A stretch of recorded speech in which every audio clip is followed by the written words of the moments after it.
All right, welcome everybody. It's me, W Kamau Bell, with my guy, Pastor Michael McBride. We're here for... I'm hosting you. Yo, what's happening, man? It's Pastor Mike. We are live at CBC. I'm used to being the host. You are used to be the host, but now I'm questioning you. Okay. And I'm with my guy who can't be questioned by anybody, obviously, the great W Kamau Bell, all the way from the Bay, by way of Alabama, by way of Chicago, all that's by way of Boston, Indianapolis, all points in between. Yeah. Say what's up to the people, W Kamau. What's up, people?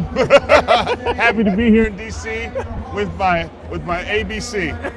Well, we are obviously here at the Congressional Black Caucus. It is for us a very important moment to try to be together and hang out together and talk and meet with folks. We're living in possibly one of the most difficult seasons for the country in general, black folks in particular. What do you think about the time we're living in right now, man? You know, whenever I get too caught up in thinking about how hard this time is, I say the ghost of Harriet Tubman shows up and says, "Oh, is it hard right now? Are you having a hard time right now? Oh, is it hard times? Tell me about the hard times you're having, W Kamau Bell. What are all those trophies on your mantle?" So it's not to say these aren't hard times, but it is helpful to get some perspective. Yeah, and so what is your perspective as relates to this moment? Every generation of black folks has two responsibilities: feed your family, and also help your community, and then make it easier on the next generation of black folks. That has been the assignment since the Africans landed here not knowing what was going on. Yeah. It has been how do I get closer to the liberation of my people? Yeah. So I know that when my mom handed me The black baton, as I call it, it was lighter than when she got it from her dad, and it was way lighter than when they got it from their people, because their people got it from enslaved folks. But I think this is the first time in that path that I'm in danger of handing a heavier baton to my kids. Wow. So I say that out loud so I can be aware that I don't want to do that. That whatever time I have left, that my job is to make sure that when I hand it to my kids, that they're like, "Oh, this is lighter than I expected," not like, "Here's 2 and 3 batons." Right. You know what I mean? 4 or 5. How about that? Yeah. Now, you have been very, I believe, one of the most courageous folks out here. Not Don Lemon, everybody. Hey! We're in trouble. Don Lemon's here. We got a guest. Yeah, you should go in here. Heck yeah. Get him a microphone. His voice is so loud, he doesn't need a microphone. Yeah, just take my mic. Yeah, take his mic. What's up? How are you? I'm doing great. What am I doing here? What are you talking about? You don't get nowhere. Guest interviewer. No, you don't. No. Yeah, no, what sit am down. What's going on? I'm doing good. My ex-CNN stablemate. Oh yes, y'all both have something in common these days. Yeah. My layoff wasn't as dramatic as his was. Mine was just I just was like, I'm not hearing back from anybody. Kunta, not Toby. Yeah, exactly. So, Pastor Mike, do you know Pastor Mike? Hi, Pastor. Yes. How are you? Good to see you. How you been? Yeah, man. One day at a time, and trying to keep up with this guy and whatnot. He told me I needed to be out here.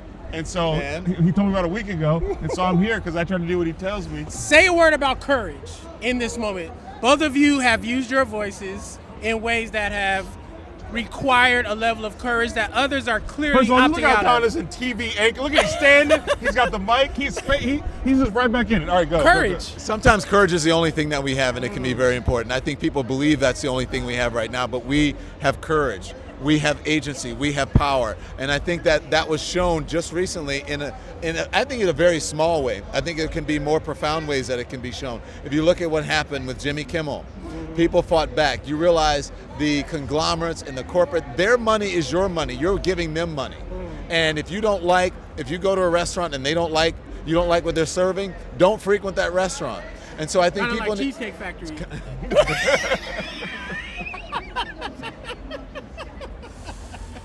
I was just wondering why the brothers just wanted to go to Cheesecake Factory. Well, anyway. But so I think that it gave people a sense. This is the beginning.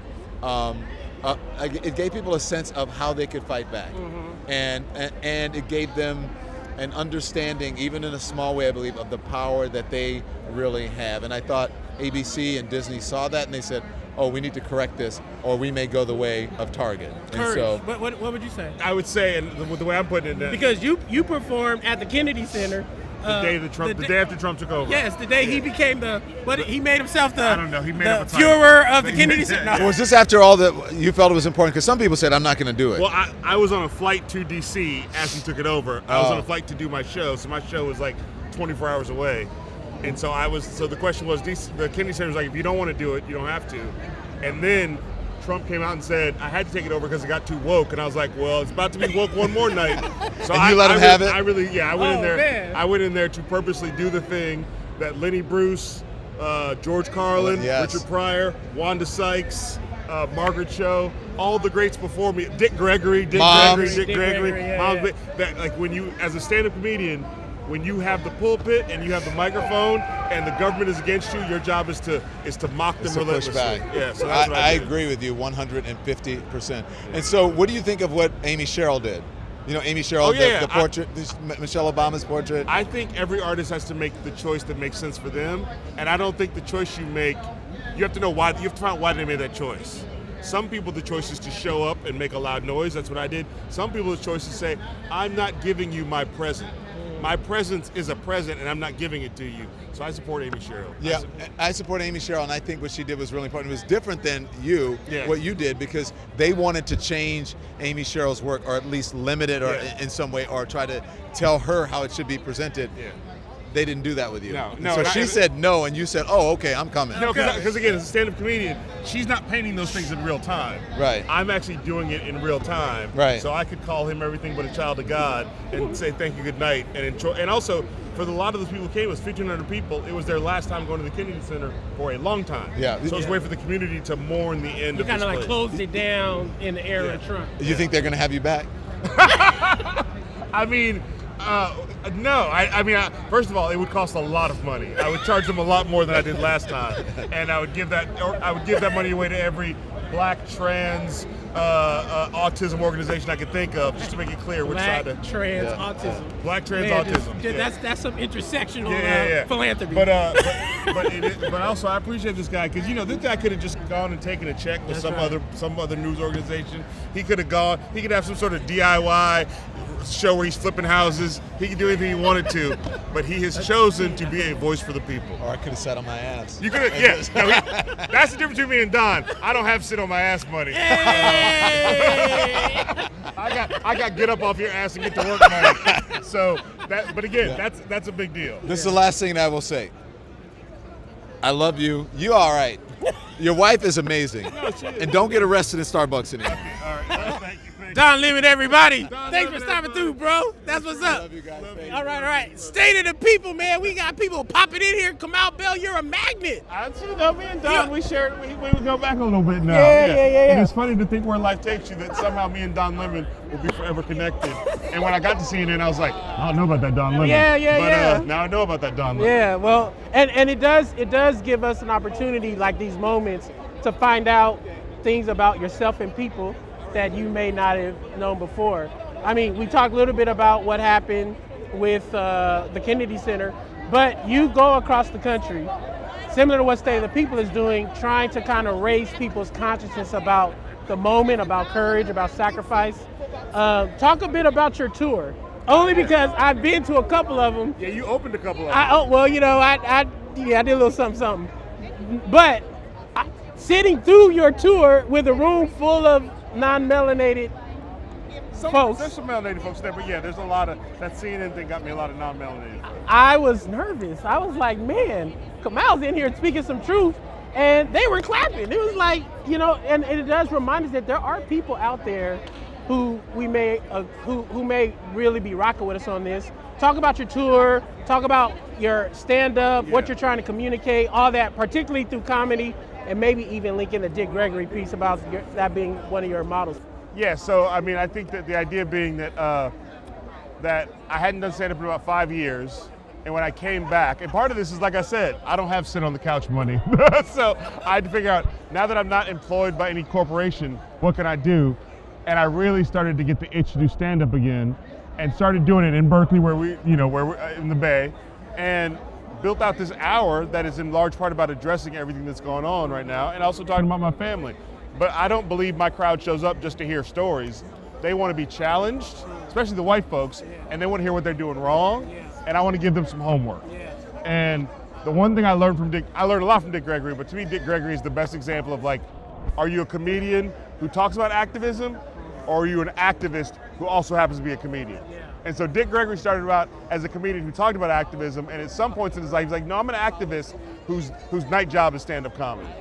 And so for me, I'm not all the way Dick Gregory yet, but that's the example of if you're gonna be a comedian right now in this era who speaks truth to power, you have to also engage with the issues you're talking about, not just talk about them. So in every place we go, there's a Donors Choose link so you can donate to public schools.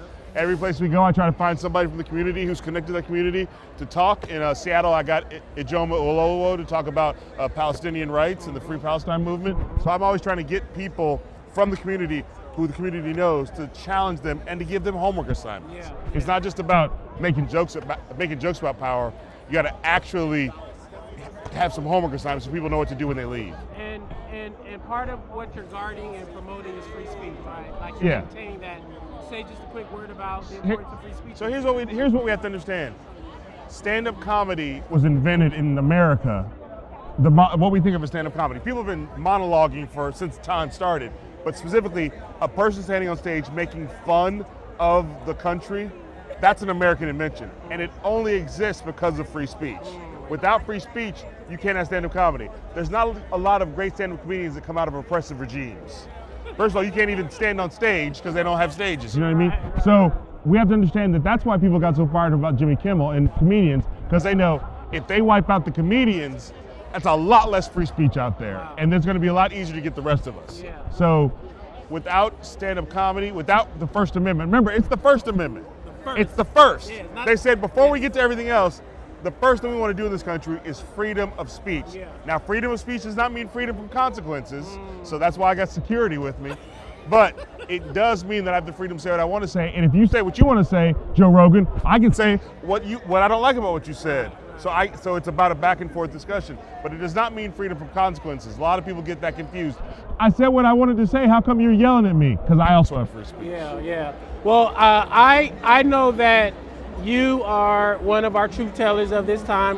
When we talk all the time and we get in good trouble all the time. But thank you for coming to hang out with us, State of the People. Thank you for coming to CBC Week. We're getting ready to go do some conversations about gun violence, about foreign policy. We're gonna go hang out in Southeast DC with some of the Free DC movement people at the Go-Go Museum, Tony Lewis and Delonte Golston, all the homies. So you here doing work, and we laughing and walking. And we had special guest Don Lemon. Special guest. I mean, that's what we do. So thank you for being on my show, Pastor Mike. I appreciate you. This guy. Thank you to State of the People, W Kamau Bell. Tune in next time. We'll see you. Next Good night, time. everybody. My man. Crazy.